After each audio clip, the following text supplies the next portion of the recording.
Hey YouTube, I I'm having malfunction issues with Samsung, but anyway, we were talking about my girl Nikki here and her hair being twisted too tight. It got broken a little bit by Nikki's friend. We're gonna give Nikki's friend a nickname. We're gonna call her Michelle. But Michelle twisted the hair a little too tight, and it got a little breakage here. How did you know that the hair was too tight, Nikki? Because when I looked at the dread, it was actually just too small. It Mhm. wasn't as thick as used to. Mhm. And then like maybe 3 weeks afterwards, it started breaking at the root. Hmm. And so that's how I just Did you knew. see any of those little ridges or anything? Like when you twist it too tight, it starts having those little rope effects. Did you see any of that? It was, yep. Okay. And how often did you condition on your own? Like, and what kind of conditioners were you using? Alba conditioning, the Dutex, and I was conditioning about every once a week. Okay. A lot of what I was saying before is I want you guys to be mindful of what's going on and what's happening in the hair and in the scalp. A lot of the twisting that it looks so simplistic and easy is not as easy as you make it. Even in my 9 years of doing these styles and different things that I've learned about the natural hair aspect of it, you cannot just throw in some twist with your fingers, palm rolling stuff, and you working out and just putting all your aggression and different things into this hair. This fabric will not hold up to that level of tension. Understanding hair from the beginning is that it's just a fabric for protection of your, for whatever part of your body that is growing in, and the styles that we are choosing to go into, we have to be a little mindful of the risk that can come with the side effect. Some things you may not see right off the top, but some things you may see later on down the line. Now, right now, she has a conditioner onto the hair, the moisturizer conditioner that I like to use, the stimulations conditioner, in which on this hair it's pretty much showing the curl pattern and showing me where I still have availabilities to do cultivations, repairs, and different things here.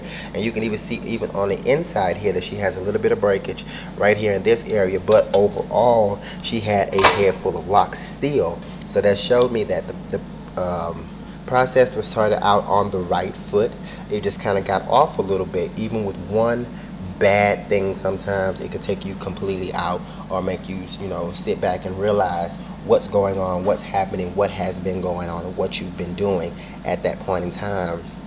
And in some of these, like you can look at the base of the lock and then come to the end of the lock and see, what's going on, what happened, how it happened, and what the possibilities are, especially on some of these where you can see like the thin is very base. I mean the base of the lock is very thin, but it matures out to be a nice size. But still here you have right at that base, I still have enough hair to go ahead and clean that up and give her what she wants and what she needs as, a loctician. Even on this one, we have a little breakage here that we can bring together, take the weight off of that piece of thread and bring those hairs together, and it will mend together just fine because the hair will continuously grow and do its thing in lock format regardless. So be very careful of that, people, and not just be throwing stuff in here. I understand you want to teach your friends and you want to teach your cousins and you want to make it easier, but don't just let them just snatch you out. And I'm proud of Nikki for coming in and just saying, I'm not a salon person, but I know I need to get this shit fixed. And that's real. I respect that hands down.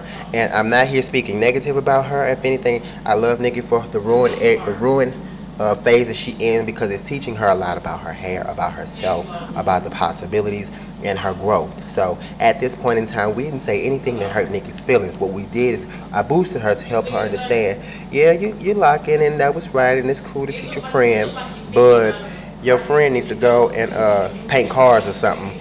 She's not a loctician, but it's cool. It's cool. We gonna make it work. We gonna get Nikki in for a couple of more treatments and get her going on her way and see how she likes it and how it's gonna work for her. I'm gonna get her a couple of products so she can use them for herself on a sample basis and see how they work for her. Make sure that she does not have any allergic reactions or anything to these products on the locks, on the scalp, on the hair, or anything. So I don't, but at the same time, which is so awesome, I want to add this too. I don't see any scalp abrasions, like no sores, no heavy scratching, no digging, no none of that. So the only problem I would see in my girl's hair is just the thinning around this edge, which is so awesome because I've seen some thinning around the edge, middle, back. Folks come in with one lock asking me to put all 500 back on there, and I'm like, no, you better cut that off and start it over, because you just can't be lazy with it. You actually got to be mindful to what's happening, what's going on. So I just want to show Nikki, and I'm grateful that she shared today and allowed me to show what everybody else be so afraid to show. This is my girl Nikki, so everybody give her a thumbs up in those comments. You better not say nothing negative or nothing ugly. Peace.